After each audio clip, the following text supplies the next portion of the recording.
on this episode of Ergo, grandstanding. That is the behavior to seek approval.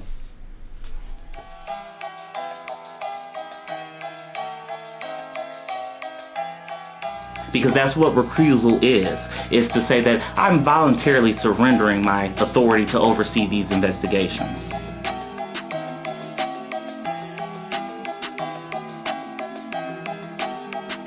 I believe that we are certainly making ground on the case that may, in my mind and in my hopes and in my prayers, will take down Donald Trump.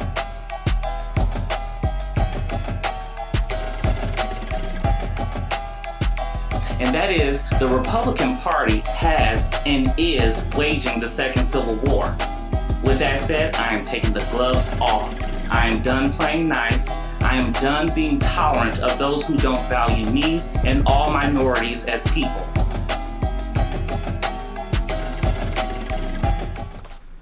Quote, "It was a short introductory meeting. I asked Jared and Paul to stop by. We primarily discussed a program about the adoption of Russian children that was active and popular with American families years ago and was since ended by the Russian government. But it was not a campaign issue at the time and there was no follow-up.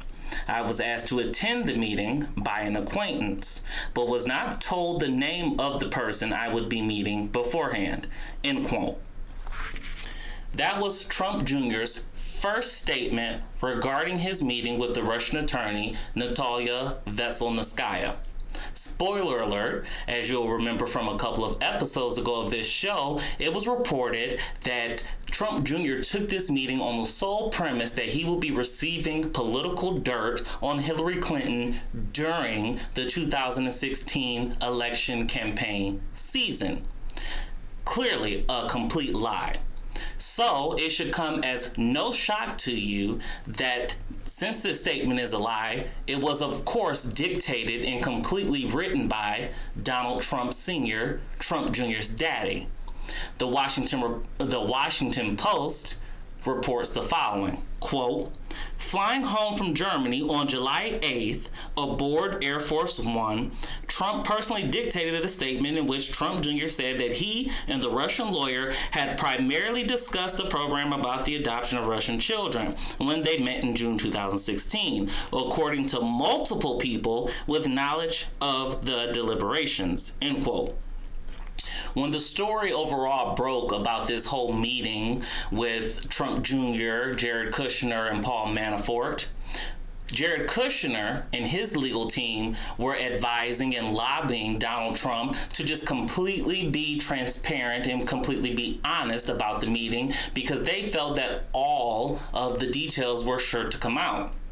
The Washington Post reports also the following, quote, "Kushner's legal team concluded that the best strategy would be to err on the side of transparency because they believe the complete story would eventually emerge, but before everyone boarded the plane, Donald Trump, had overruled the consensus according to people with knowledge of the events," end quote.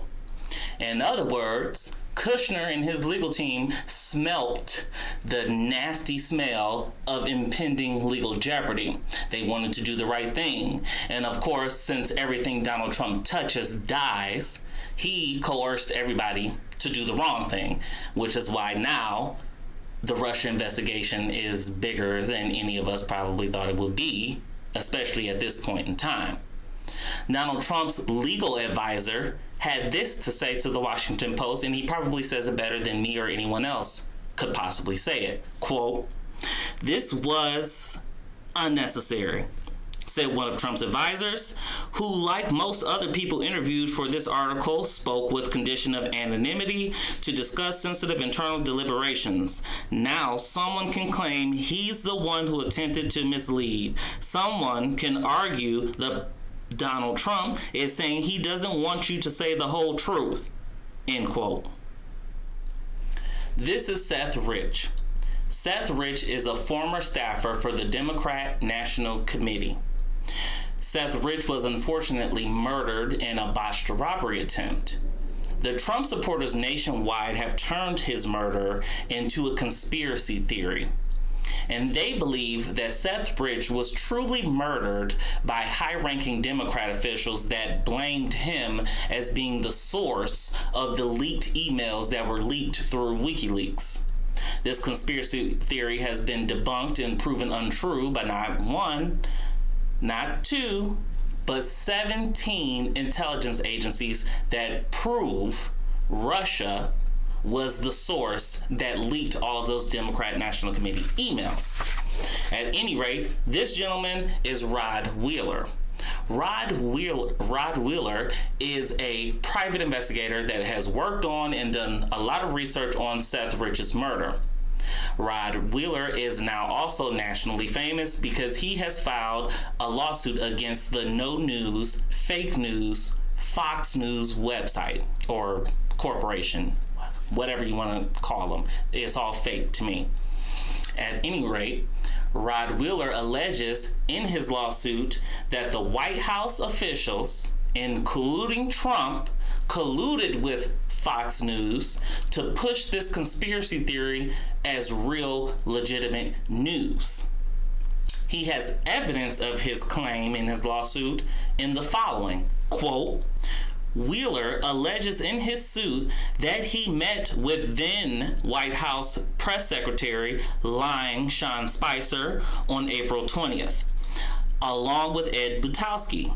Ed Butowski, a conservative financier who had been bankrolling Wheeler's investigation of the Rich slaying. Butowski is a frequent guest on Fox News business programs. Shocking.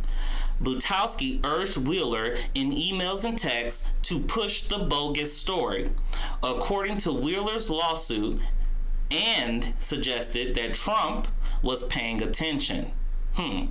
We have the full attention of the White House on this, he told Wheeler in one message shortly before the meeting with Sean Spicer, the liar, end quote. Let's take a look at what this man, Ed Butowski, had to say about his meeting with CNN's Chris Cuomo. Ed, let me ask you something about this. Did this happen? Did the Sean Spicer meeting happen? Or is Wheeler making that up?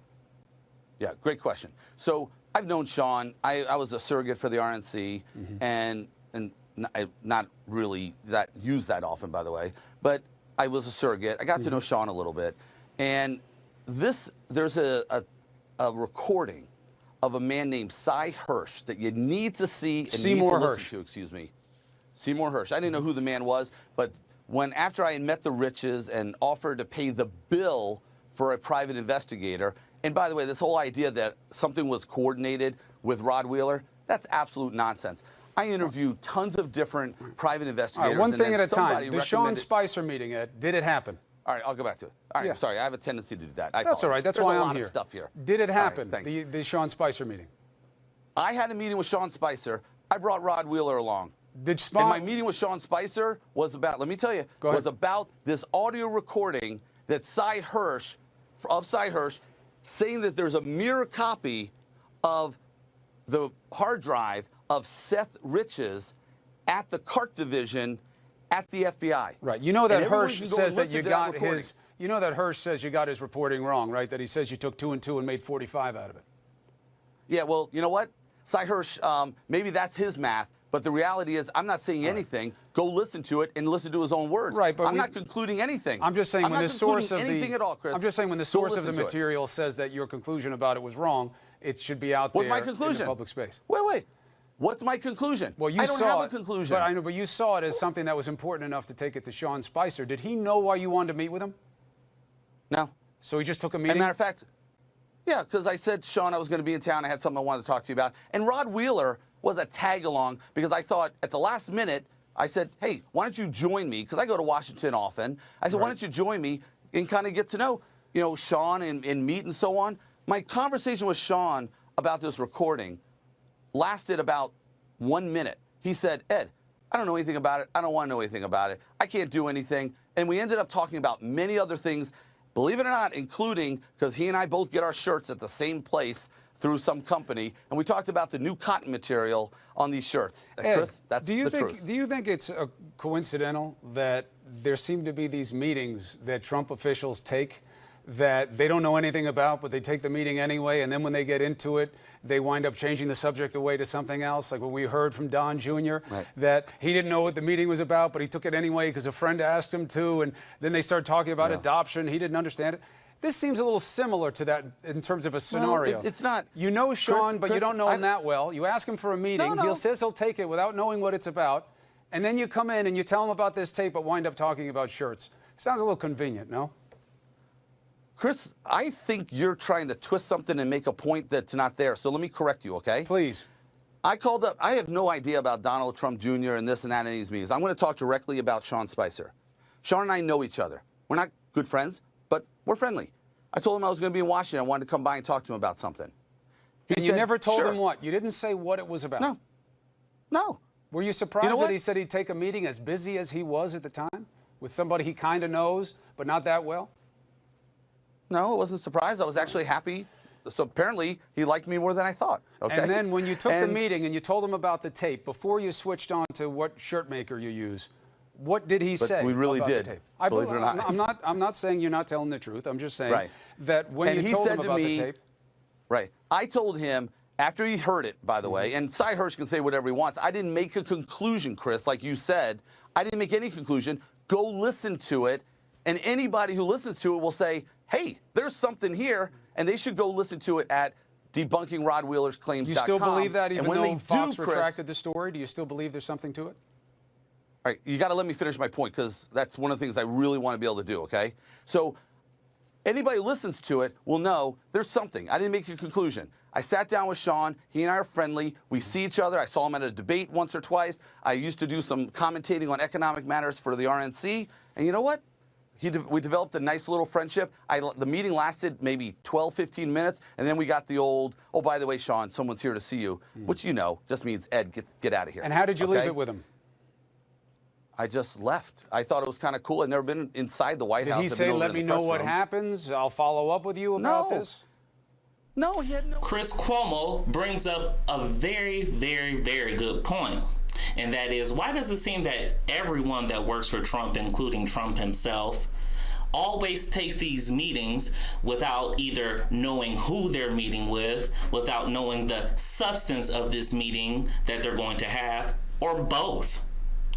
At any rate, up next we have the People's Platform interview with special guest Nick Komives, who is a Democrat Toledo City Council candidate, and it's coming up right after the break. Being offended doesn't work anymore. Throwing insults doesn't work anymore.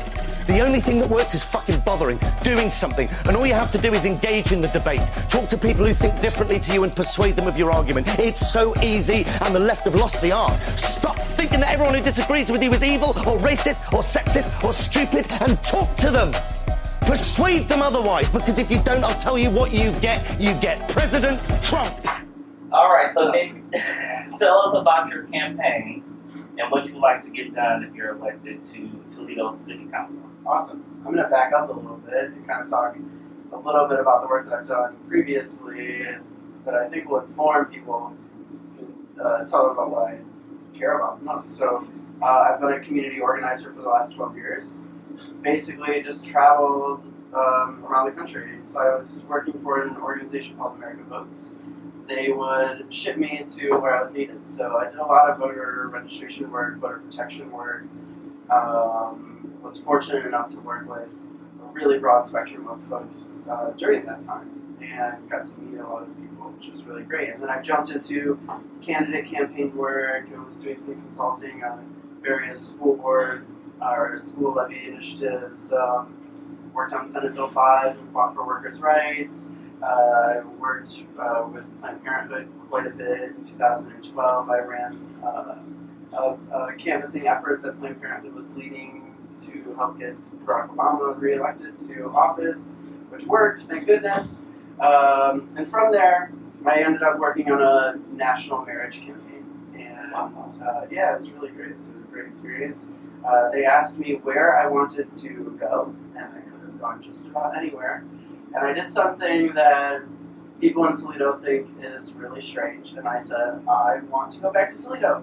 So I moved back here. So I grew up not far from Toledo, but I always certainly felt like my roots were here. And people always painted me as such. You know, in Columbus, there are very few Toledo folks on the ground, and so if you're from Toledo, they like to take advantage of that knowledge, and they're always like, go back to Toledo and do this. So, yeah, I came back to Toledo. I've been back ever since. I've been the executive director of Equality Toledo for 4 years now. We worked really diligently to make sure that judges across our state weren't able to deny couples the right to be married, since that happened shortly after marriage equality passed here in Toledo. It was quite a big brouhaha, but to put it lightly, and you know, interestingly, that was my third week on the job when that occurred. Yeah, so I had never been in front of a camera before in my life at that point, and I got used to it really quickly. So, but we also had a huge rally, and that's when we really mobilized people in Toledo. You know, and it was really, I would say it's much easier to mobilize people around an issue like that because it's so tied to who someone is, right? So it's easy to get LGBT folks to care about LGBT issues. It's not so easy, as I've learned in these 4 years since, to get LGBT people to also care about racial justice or women's rights. But that's really been the focus of mine with Equality Toledo, because our mission statement says that we will fight discrimination on all fronts. And so I really take that to heart and think that it matters, especially in a world where many people on dating apps and things like that might make some pretty racist comments, right? Like this is a real problem in our community. And so I've been trying to do work around more than just LGBT issues in my role and kind of expand who we are serving and then also the services that we can provide. And it's been really successful. We also recently passed a ban on conversion therapy in Toledo, so becoming only the 7th municipality in the country to do so. And these are things that I'm really proud of. It's work that people don't think is going to happen in Toledo. But I think what is interesting to point out here is that Toledo has this really great history of being very progressive on issues and being out front and being a leader in our state. And so I'm looking forward to bringing that progressivism back into Toledo politics.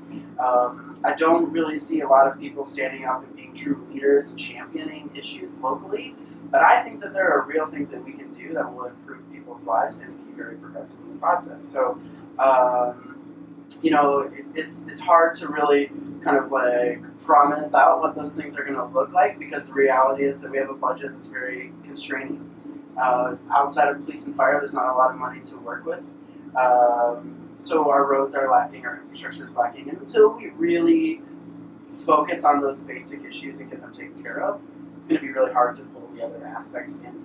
But I think that there's a way to do that. And so that's what I'm going to try and do. And I'm going to do it by mobilizing people like I've done through my entire career. I really want my role as a city council person to be a voice for people.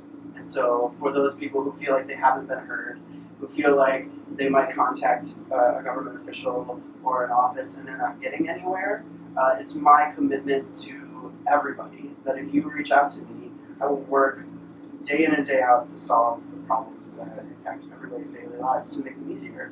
Government should function to provide basic necessities for people. Everybody deserves clean air, clean water, healthcare. I can't really do anything about healthcare, but healthcare is a right. Healthcare is a right, not a privilege. Right.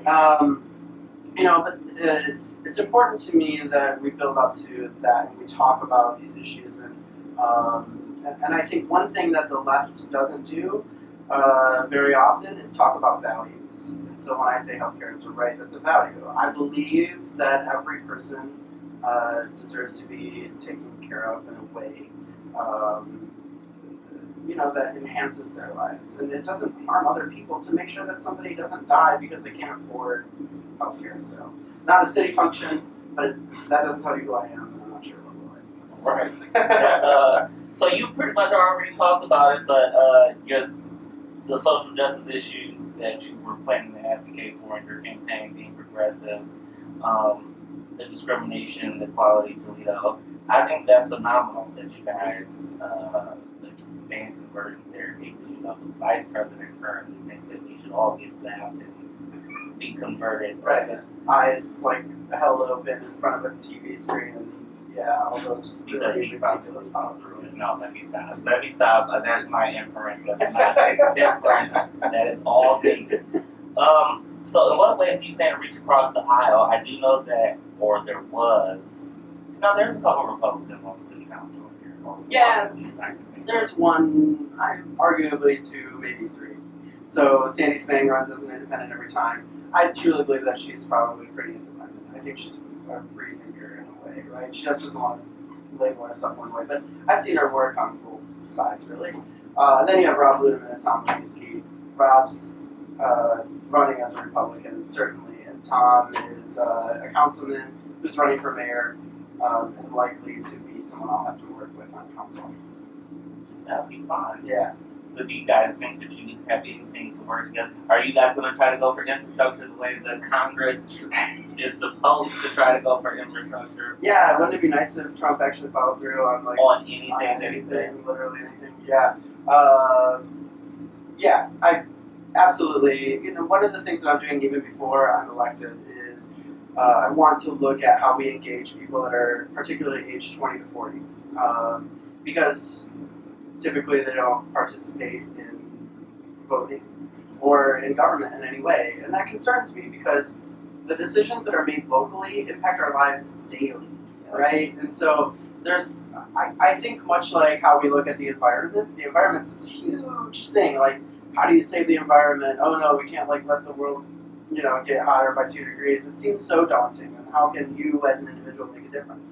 But you can, right? There are small things that you can do to make a difference. Same thing with city government. Like, people see the federal government, they hear all this national rhetoric, and then they're like, well, what am I going to do? Well, you can do something locally. Like, there are decisions being made every Tuesday at one government center that impact your life all the time. Whether it's your rate that you pay for trash or water, or how effective the city is at stopping flash flooding or drainage. By the way, really quick, I never thought that I would stay up until 2 a.m. reading about ditches and and wildflower patches and I would definitely be, what the hell? Yeah, I didn't think that was, I've always been out on the social justice side of things, and I will carry that into everything I do, and it will impact every decision I make, because I want to make sure that there is no harm being done to individuals, right? But I never thought that I'd be looking into those little minutiae, minute details of what's happening in the city. But so these decisions are being made. I think it's important that people that are younger start paying attention, because more and more people are choosing to stay in Toledo and are not moving away, and they're going to be raising families in Toledo, looking for work. We need to make sure that Toledo's going to look the way we want it to look. I think one thing that often happens is people travel to another city, like they go to Nashville or any of these hot places right now. Right, the big place. Right, yeah. We don't talk. Everybody always knows New York and Chicago, but people genuinely like to go to Columbus even, and then they come back and they're like, man, it's so cool in Columbus. I wish Toledo was like that. Well, I think we need to stop saying that I wish it was and start talking about how it can be, right? Because it's possible. There's an avenue to make that happen, and we are going to be here. I'm choosing to likely spend the rest of my life in Toledo, provided I don't lose the selection and then run off because I got offered a job. So whatever it might be, but I'd like to stay in Toledo. So, but I know a lot of people will, and they're going to want to raise families here, and it's important that we are a part of the process, because the decisions that are being made today are going to impact what Toledo looks like in the year 2040 and beyond. And that's when, we're going to be entering into retirement age, or our kids are going to be exiting high school. And so, what do we want Toledo to be during that time? So I'm hoping that more and more people get engaged in that process as it goes on. Now, to get back to your original question, I'm not trying to Kelly and Conway you. To get back to your original question, that is going to require people coming together. And I think when I say that I want to pull together younger folks, I'm talking about everybody. So when these discussions happen, I intend to invite everyone to the table. It doesn't matter. If you're a young Republican and you think that you can't have a conversation with me, you're absolutely wrong. I'm 100% open to listening to everyone and working together to find solutions. Because here's the thing. break it down. You get rid of the R and the D after someone's name. We all care about issues, and it's just how we frame it and look at it, you know? And there's a way for us to work together. That avenue exists, and it did for a long time. And I would say that the most progress that ever happened in our country always happened at a time when we weren't so polarized. And right now, we are entirely polarized. Yes. And look at what is happening. It's a mess. And it's nil. I just want to say, thankfully, the trend for younger people is more towards the left. So, you know, I just have to say that part. I mean, I'm pretty thankful we too. Start to see them the right. No. Well, no, you know, you don't have to stop. And, you know, because I'm a proud person on the left, you know, and because what it means to me is that I'm not just caring about myself or like my family, or you know, it's bigger for me. And that's true. You're right. The left does not do enough in promoting. Like when the right promotes their stuff, these are our values, traditional values, faith values. Right. The left doesn't promote it. We're just like, no, you're sexist, sexist, misogynist. Yeah. You know, and we promote how we feel, but we don't spin it the way that it could be. Right. I hate these words, spin, because it seems like but we don't promote it the way that we should promote it, I feel like. The right does a really good job of talking about their values. And I think what's scary about the way when they talk about their values is that they don't always necessarily mean it when they're saying it, you know? So when you look at healthcare right now, they're labeling it something that it's going to help all people, and they're giving it this fancy name, but what is it really doing? Here's what it's really doing. It's eliminating insurance for over 22 million individuals. To give tax cuts to them. Exactly, you know? But they're selling it to the public and those that are especially listening to them as if this is going to be some boost to them. Mm-hmm. And it's not. It's not even close, so it's terrifying. And I love the talking point of, I know we're going off subject here, we're going to cut premiums down, but they never talk about the other side, that deductibles are going to skyrocket. Right. So, or if you are poor, or you just don't have an avenue to do it because you're working 3 jobs, and so you can't go down and get insurance, or you don't have access to the internet, so you can't get insurance. So then you don't have it for 2 months, and then you go to sign up to get insurance. Then they delay you getting insurance for 6 months. That could be a death sentence for people. I remember when the original healthcare bill was being discussed, and they were all, you know, death panels, Obama's going to kill you. Turns out they're going to kill us. You know, and when people wake up and they see what they're really doing, I hope it's an eye opener. You know, I think it's going to be an annihilation in the Senate. I don't know about the House, but the Senate. The House is hard to flip, but it is. And it's shocking that it's so hard to flip because they're up for re-election in a few years. That should be the one that's constantly left, right, left, right. They draw these districts in such a way. It's so hard, you know. I mean, look what they did in Ohio. We used to have at least a fair, you know, and I think it's okay. I think it's our right to have good representation from both sides because, again, when we're not so polarized, we get a lot of work done. But they polarized us, and I'll blame the right on this. I don't care. They drew the lines in 2010, and it really is harmful to us right now. You know, we can't get anything. I think I saw maybe 2 or 3 Democrat districts, and the rest were Republican. Yeah, in Ohio, in Ohio, they took Toledo's, you know, Democratic district and Cleveland's, and they combined them to eliminate one, which creates another seat for Republicans. You know, the amazing thing though is that like they have so much power and they still can't manage to get anything done. If that doesn't show the incompetence, I don't know. I sent a tweet out today saying they show us every day why they should never have control over any branch of government. Yeah. Not just Congress, the White House, certainly not the Supreme Court. Yeah. But, you know, yeah. When we don't come out to vote, they come out to vote. They don't come out to vote, and we come out to vote. And it's just like nobody's really engaged as they should be. And it's something else we just belabored on. The increasing polarity and tension between both socially and politically across the country. Do you attribute this problem to race, spiritual beliefs, or economic concerns of jobs?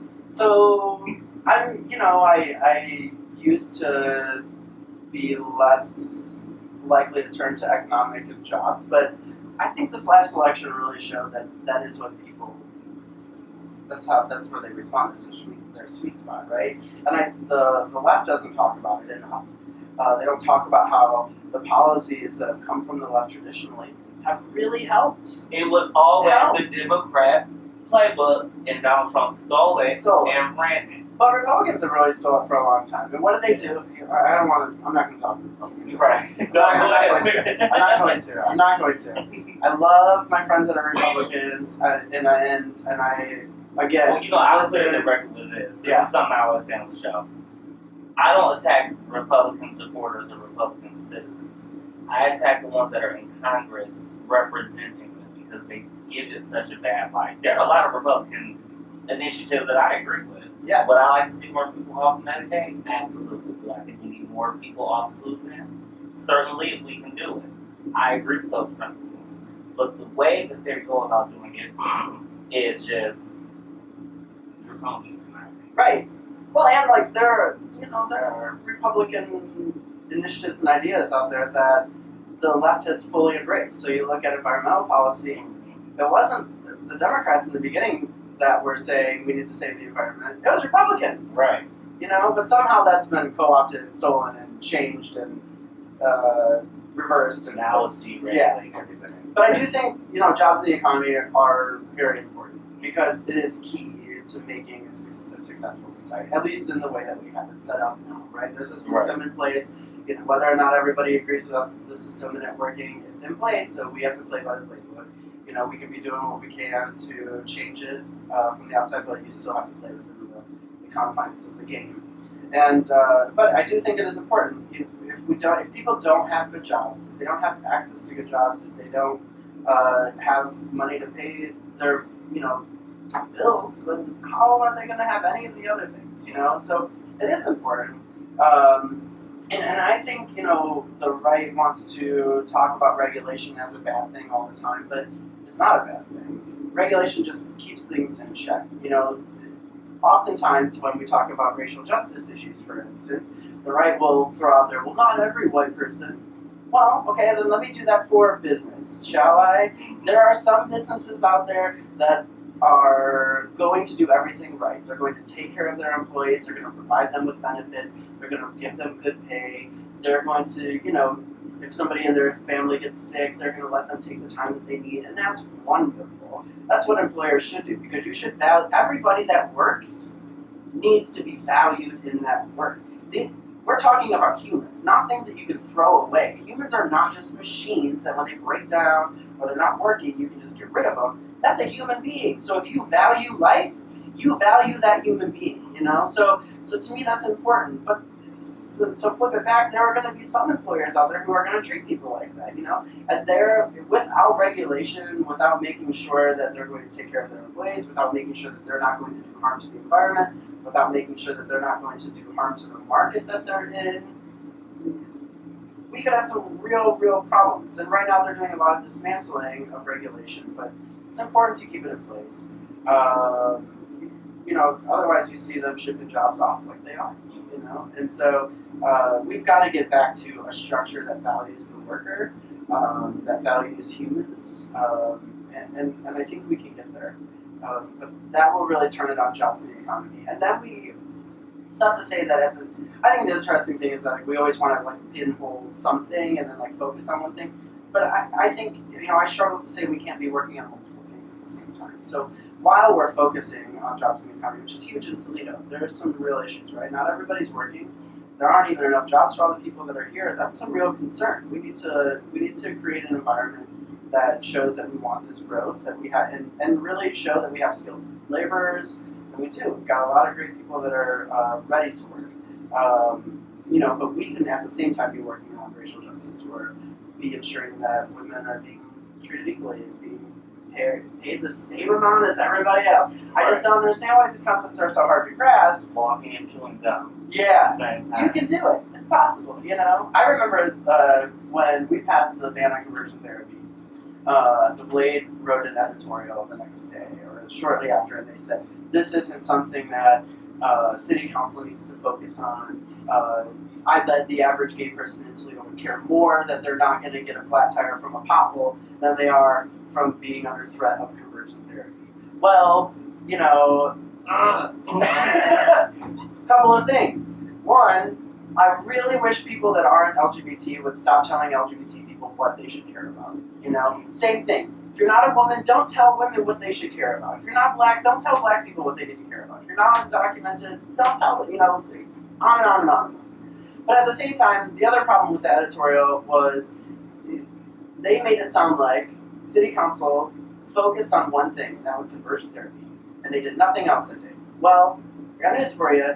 Not only did they vote on conversion therapy, but they voted on 26 other things that same day. Did they mention any of them? No. Of course not. No. And I don't like how they try to pinhole City Hall and restrict them to the confines of potholes, street lights, Grass, meeting mode, yeah. Oh, we're not, like, you guys are not the city landscapers or, you know, or anything like that. You have to handle the entire laws all Right. around. And people just irritate you with that. They can be so intrusive, you know, to where I'm going to tell everyone what they should be doing. Because the way I see the world. Right, if you have no other problems except for potholes, then you're going to focus on potholes. Thank you. And that's, you just, thank you. You said that a lot better than I ever could have. Because I am, thank you for being, I mean, I got one more question for Sure. you. Thank you for being on the show because I am a known right smasher. So, and I do want it to be known that you're not, I'm not necessarily against the people that support them again, you know. So, Yeah. and I can go all day for You're allowed my to do whatever you want on mistake. your show, yeah. Right. So what civil liberties do you feel will be or are most at risk by number 45? And how Can I say his name? Are we allowed to say his name? Yeah, I refuse to give him the title. That's alright. It's against the law. Well, and frankly, like, his actions are not befitting of the title. Like his Right? Twitter Yeah, attack on Mika. I mean, come on. Grow up. Alright, so what civil liberties do I think are under, they are under attack, And right? what can you guys do on city council Yeah. to fight it? Well, I think, you know, we've exhibited that we are fighting back a little bit. Maybe not enough. I think we could go further. I'm concerned about immigrants and undocumented people, right? Whether or not you think they should be here or not, there's a whole other discussion. They are. And so we can't just ignore it like it's not an issue. And also it comes down to really protecting people. And, you know, I think if we are that dismissive, then you run into some real problems. So if we're just automatically going to discount the lives of undocumented people and make it so that they're fearful to even come out of their homes, then, like, you know, if there's rising crime, are they going to go into creating crime? Or what if they're victims of crime? No, everybody deserves justice. It doesn't matter who you are. You know, but I hate to think that I live in a city where if an undocumented person is harmed in some way, raped, assaulted, whatever it is, that they're afraid to go to the police, right? Because what that means for me as a documented person is that there could be somebody out there that's committing crimes, nobody's going to know about it, right? So we are all at risk for that. And it's because of this root issue that is created that I think is unnecessary. We don't have to attack or go after undocumented people, but number 45 loves to do that, you know? And, you know, it's concerning to me because we need to do all that we can to protect everybody and truly value everybody's life. So what can we do? I mean, we're all I would say that every minority is under attack.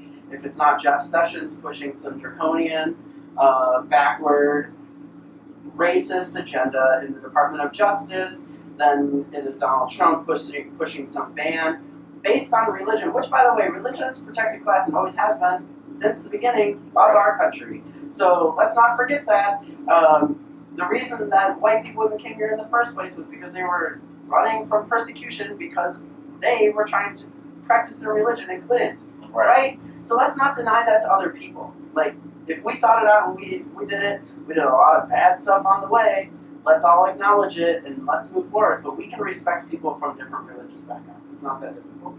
But, you know, we can't be passing these laws and infringing on people's rights just because of their religion. So I think that we can really provide safety and security for people. We passed a resolution shortly after 45 was put into office and inaugurated. And it was just that Toledo is a welcoming city, and that's really great. And I would say that we are fairly welcoming, right? We have a wonderfully large immigrant population, and also, to be of note, the majority of businesses that are started in Toledo are started by immigrants. So, you want to talk about jobs, let's talk about who's creating them. It's not wealthy people that are getting tax cuts. They're not creating jobs. They're just soaking it in, swimming in their money, hanging out, taking their helicopter from New York City to the Hamptons. Must be nice. I don't get to do that ever, literally, ever. Yeah, you know, so, yeah. The hard workers aren't them, but they like to paint it like they are. But my point in all this is that I don't think they went far enough. We could have created a sanctuary city. Everybody's afraid. We're just always afraid. And we're never going to get anywhere if we just live in fear and we operate out of fear. So when it comes to attacks on LGBT people, we've watched it come from 45 already.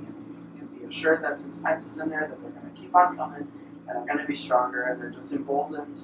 But, you know, we pushed back by passing the ban on conversion therapy. Wasn't really meant to be a statement toward the new, I mean, we wanted to make this happen a long time ago. Just the timing when it happened to be around when 45 came in. And I think it's a strong statement that Toledo's a place where you're not going to be able to do that. You can't mistreat human beings. So there are ways that we can set things up. We can work with the police department more to ensure that they're not going to call ICE when they pull somebody over who is brown or black.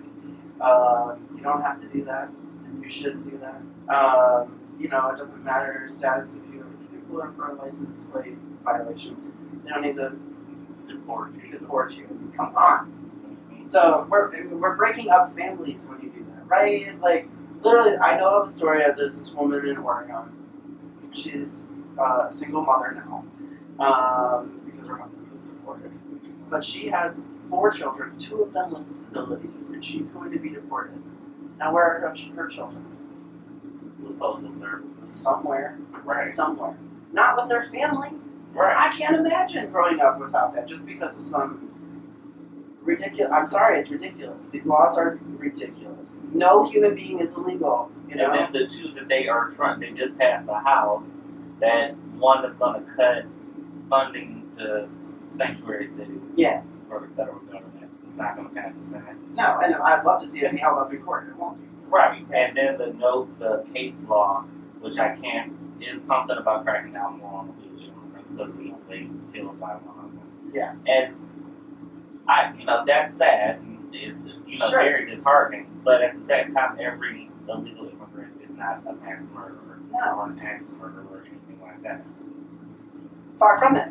Right. Right? Because typically, they're coming here because of really harsh circumstances where they come from and lack of opportunity. So where do they come? To the land of opportunity. The free world. Right. Yeah. Yes, Yeah. and I do like that. Well, just so I do. You do, but I do only in the sense that, like, can we get back to it? Can we remember that? Right. Because Yeah. we've taken a hard reversal. Yeah. And I found it astonishing when people were calling, not to say against her, Angela Merkel, calling the German chancellor the new leader of the free world. And I'm just like, this is Germany that once had Nazi Hitler. So, wow, for them to be called the free world now, all of a sudden, it's just explosive. Right. So, well, thank you, Mick. That was pretty much all I had to ask you thus far. You got anything you want to add? You want to throw a pitch to the voters or anything like that? Yeah, I'm just going to look right in the camera. All right. I need your help. I am running this race, and you just heard the values I stand up for. I assume that if you're watching the show, that you likely also have very similar beliefs to me. And so it would mean a lot to me if you would visit my website, komivesforcouncil.com, or find me on Facebook, Nick Komives, Komives. My name will be up there. My name's gonna be up there, so you won't even have to pay attention to me spelling out my name. But anyways, I would love it if you're local and you want to go knock on some doors and talk to voters with me, participate in the phone bank. We're also doing a series of cookouts throughout Toledo to really engage people. So we just want people to come and meet me, and I want to talk with voters and with people about how they can become more active in the everyday politics and what's happening. I really want to empower people to find these solutions. There are 12 city council members. There are 280,000 people that live in Toledo, and 12 people. It's hard with the limited amount of resources that they get to actually impact change. But working all together, we can do that. So we need to come together as a community. So these cookouts are really geared toward embracing that and allowing people to meet their neighbors and talk about solutions that will work for all of us. So join me at one of those. Or you can contribute to my campaign. That will help. It's a reality, unfortunately, that it's going to take some money to win this race. So I'm not shy about it. But please visit, follow, interact with us on social media, and come out to an event. I will, yeah. I'm voting for Nick since I will. So, all right. Thank you. I'm just going to Jefferson Beauregard Sessions III continues to prove that not only is he a relic, but that he is a throwback racist. The New York Times reported this week that Donald Trump, Jefferson Beauregard Sessions III, and all political appointees within the Justice Department are now going to begin investigating and suing all colleges that have an admissions process based on affirmative action.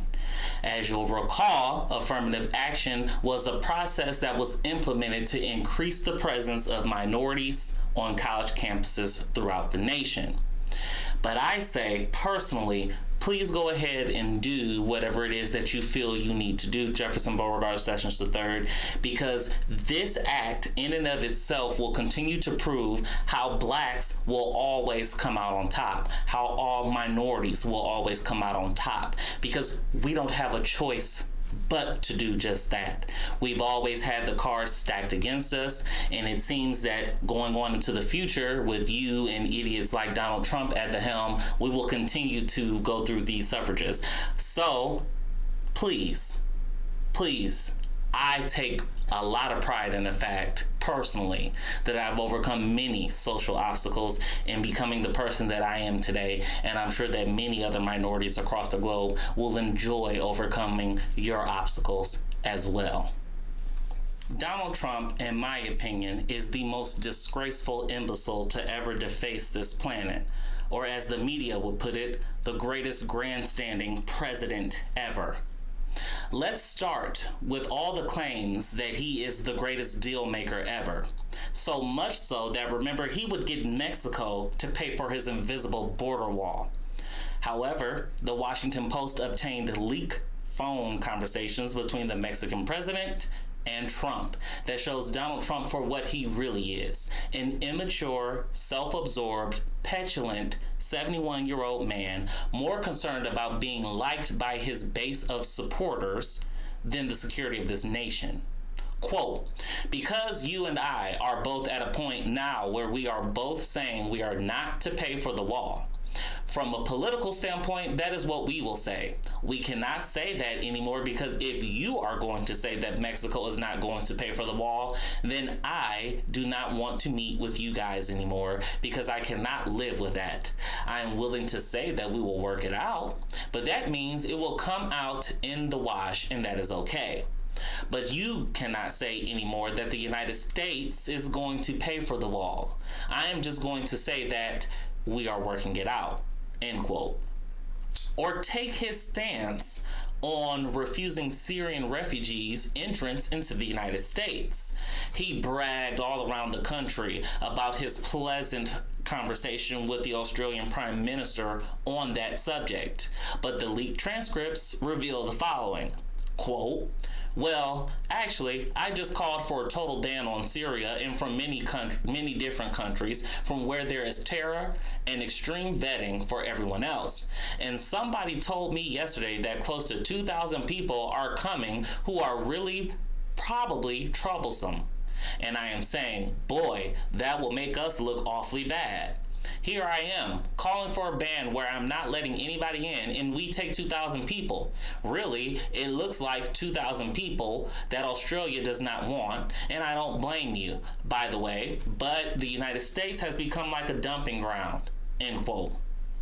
What is the measure of a man that will talk so big in front of his base of blind supporters, yet cower when challenged by real, legitimate leaders around the globe? What is the measure of a man that is on record for not only calling the White House a real dump, but also calling his own country a dumping ground? It is certainly not the measure of a real, legitimate president. Until next week, this is Ergo, before you, the people. I'm pulling my weight.